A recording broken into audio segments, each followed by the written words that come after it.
the Christian Hunter Podcast. I'm Wyatt Williams. I'm your host. This is my special guest today. This is Kevin Baker. Kevin, tell us a little about yourself. High school student, senior, finally about to graduate after 4 years. I don't know. Love the outdoors. Yep. Just love getting outside and mixing a little bit of Jesus in with it. Yeah, absolutely. So what do you normally hunt? Normally whitetail is probably the biggest thing I hunt. After that, I like to dabble in some duck hunting every now and then when I can. Gotcha. Cool. So you normally bow hunt or rifle hunt with those?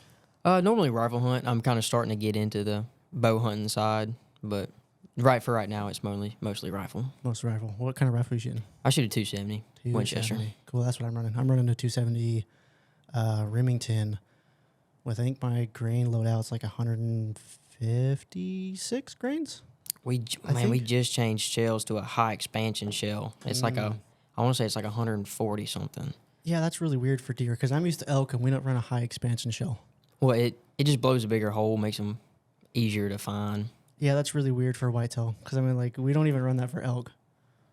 But I would think you would want a high expansion round. That's the idea. We usually run the ballistic tip so it mushrooms out a little bit bigger, but it doesn't create a giant hole like a 308 does. Yeah. Now you better hit a little bit behind the shoulder. You're gonna blow the whole shoulder out. Yeah. With these shells. Yeah, definitely. But it makes them easier to find, so it's worth it.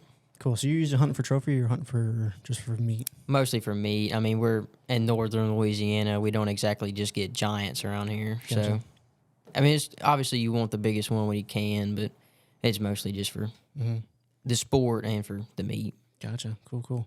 So are you single, dating? I'm dating. You're dating? Dating. Right on. Congratulations. I guess. So your girlfriend hunt? Well, she's actually not exactly what I would call a hunter, but this is the first year that I've actually gotten to take her out, and she stuck with me for over half the season. She was out there in the stand with me. I don't think I got to hunt by myself, but like 10 times. She was always sitting right there with me. That's cool. That's a special thing. That's hard to find, especially for a girl that wants to try that. Yeah. She shot more this year than I did. Did she? So, yeah, she ended up with, I think, 3 or 4. I only got 2. So heck yeah. You gotta send me those pictures and I'll throw them up on like the screen for the podcast. Cool. If your girlfriend's okay with being on YouTube. So she's fine with it. Cool. I probably should have asked that if you were being okay with on YouTube because this is where this is going. I didn't know where it was like going. Whatever. Yeah. Cool. Yeah. I didn't know if it was Spotify or YouTube or what. Yeah, no. So this is the first episode, and honestly, I just want to see if this works. So that's why I'm testing it out.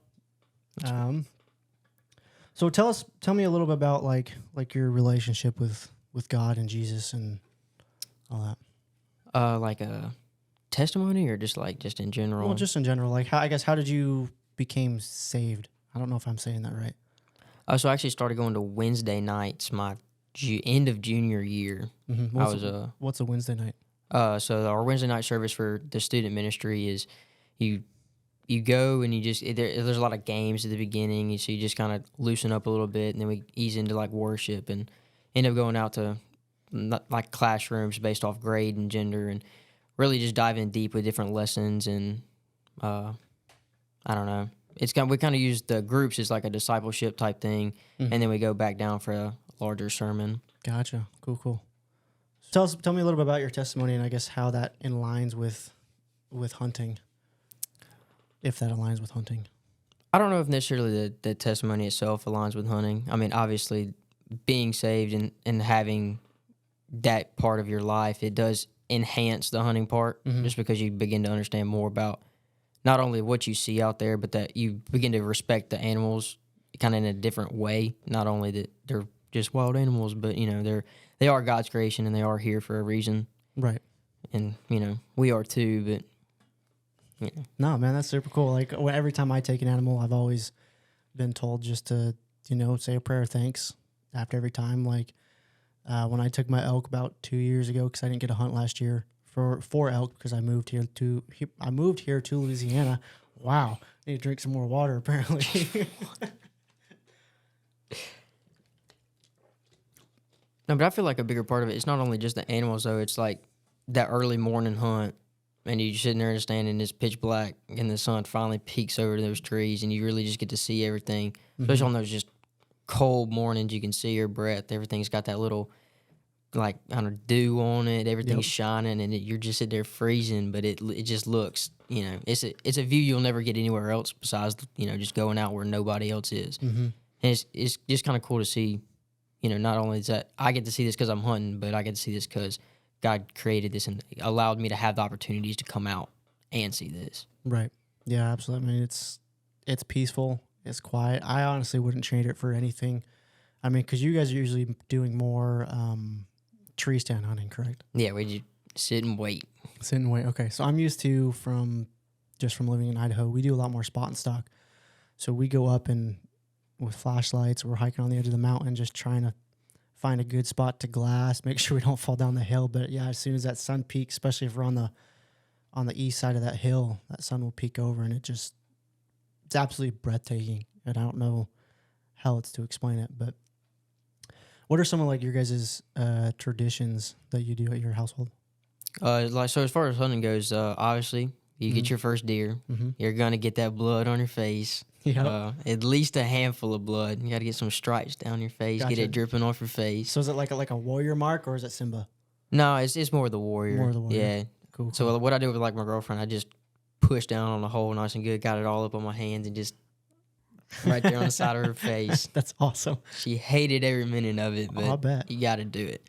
And actually, for me and my cousin, which I believe my dad, my uncle had to do this too. But when we got our first ones, they took the shirt we were wearing and cut the shirt tail of it like into little triangles. Just I don't know, just to ruin our shirts, I guess. But it's just a sign that you finally got your first one. That's awesome. That's super cool. When I got my first deer, we had to. My dad's tradition is you always have to eat the heart raw or take a bite out of it, and that was the weirdest feeling. Like it didn't really gross me out, but the fact that, like, because you've had like raw meat in your mouth before. Have you ever had raw meat in your mouth? Yeah. Like it's a weird feeling, especially with like when it's covered in the blood, Yeah. especially if it's in that heart cavity or that chest cavity.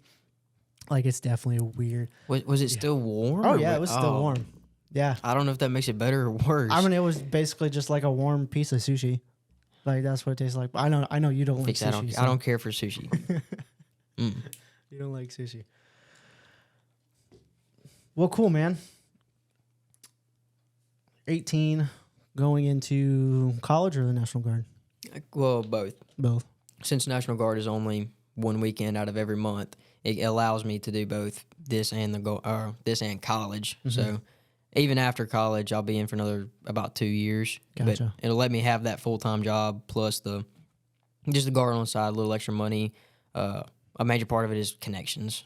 I mean, like if I do decide to continue with the construction type of background for my career, my job in the guard will translate fairly well, and just the people you can meet is honestly a big part of it.